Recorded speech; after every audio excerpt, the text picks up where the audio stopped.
Il y a 2 mois que le sommet du G20 s'est conclu. Pendant le sommet du G20, on a été témoin d'arrestations massives, de violations des droits de la personne, et l'Association canadienne des libertés civiles était au premier rang pour identifier ces violations et demander qu'il y ait une certaine imputabilité pour les violations du droit constitutionnel dans le cadre du G20. Nous sommes maintenant 2 mois plus tard et la question demeure: quel genre d'imputabilité y aura-t-il pour ce qui s'est passé pendant le G20? Plusieurs processus sont déjà entrepris. L'Ombudsman de l'Ontario va explorer, va évaluer la façon dont la loi sur la protection des ouvrages publics, cette loi de 1939 qui donne plus de pouvoir à la police, a été utilisée dans le cadre d'une désignation de certains lieux couverts par la clôture qui entourait les lieux où la convention devait se tenir. Il y a eu beaucoup de problèmes dans ce contexte-là où les policiers ont mal expliqué quel était leur pouvoir. Il y a eu beaucoup de confusion dans le cadre de l'exercice de ces pouvoirs-là. Il y a aussi la question de savoir comment se fait-il que les Ontariens, les Ontariennes ne savaient pas que la loi sur la protection des ouvrages publics avait été utilisée et allait donner plus de pouvoir à la police dans le cadre du sommet du G20. Alors l'aspect du manque de transparence entourant ce processus sera évalué par l'Ombudsman. On attend son rapport d'ici quelques semaines. En parallèle avec cette évaluation, l'Association canadienne des libertés civiles s'est joint à plusieurs des personnes qui ont été victimes de violations des droits de la personne pour loger des plaintes disciplinaires devant le Bureau indépendant de révision de l'exercice policier en Ontario, qui coordonne et qui doit évaluer, dont le mandat est d'évaluer s'il y a eu violation des codes de conduite des policiers. L'association a logé 5 plaintes générales et elle a aussi soutenu un groupe d'à peu près 75 plaintes individuelles qui ont été faites devant le bureau de révision.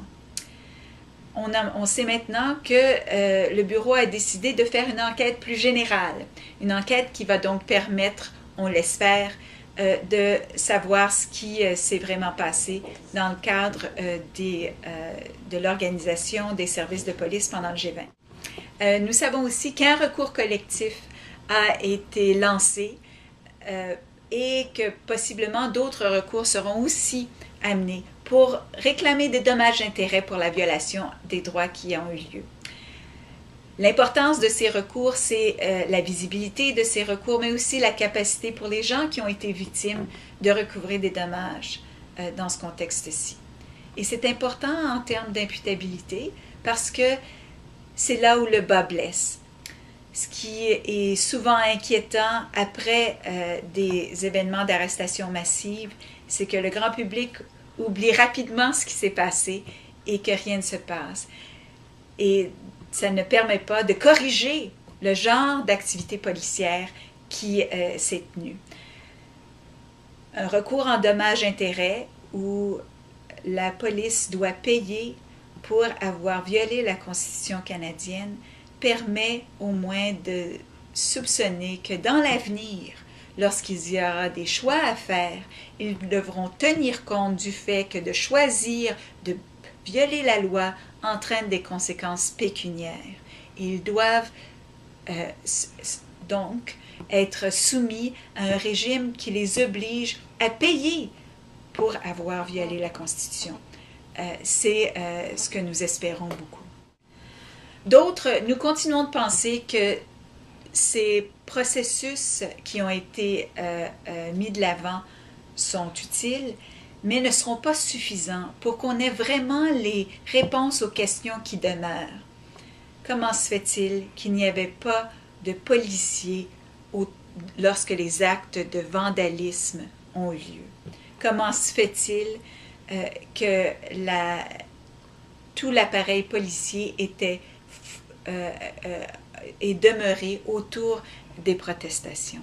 Qui a donné l'ordre d'insister sur la priorisation des protestations plutôt que de s'attaquer aux actes criminels?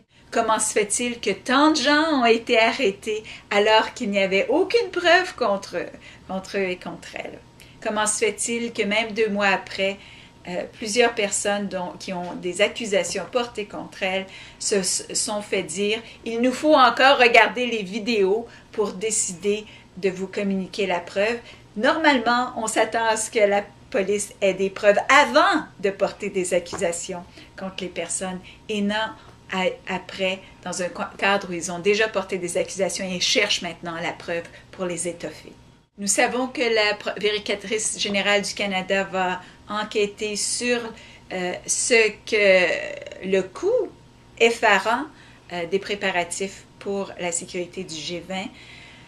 L'Association canadienne des libertés civiles entend bien souligner que le caractère excessif de la présence policière a eu une influence sur la façon dont les événements se sont produits. Plusieurs rapports internationaux ont noté qu'à l'occasion, l'escalade dans les forces policières, la façon dont les forces policières sont plus nombreuses que les manifestants, crée un sentiment qui empêche l'expression et l'exercice de la liberté d'expression et de la liberté de s'assembler ou de manifester paisiblement. Alors, tous ces aspects continuent de préoccuper l'Association canadienne des libertés civiles. Nous continuons de suivre le dossier, de s'assurer que les processus qui ont été mis de l'avant vont être utilisés de façon adéquate, mais surtout, nous continuons les pressions pour que le gouvernement fédéral, qui après tout était celui qui a invité et a décidé de tenir le sommet à Toronto, donne aussi les réponses qui sont nécessaires sur son rôle, le rôle de la Gendarmerie royale et le rôle des services de renseignement du Canada dans ce qui s'est passé à Toronto du 25 au 26 juin dernier. Il est important et primordial que les Canadiens et Canadiennes aient des réponses à ce qui s'est passé au G20. Nous avons une pétition sur notre site Internet qu'on vous invite à signer pour demander au Premier ministre Harper de mettre sur pied une commission indépendante pour qu'on ait les réponses auxquelles on a droit.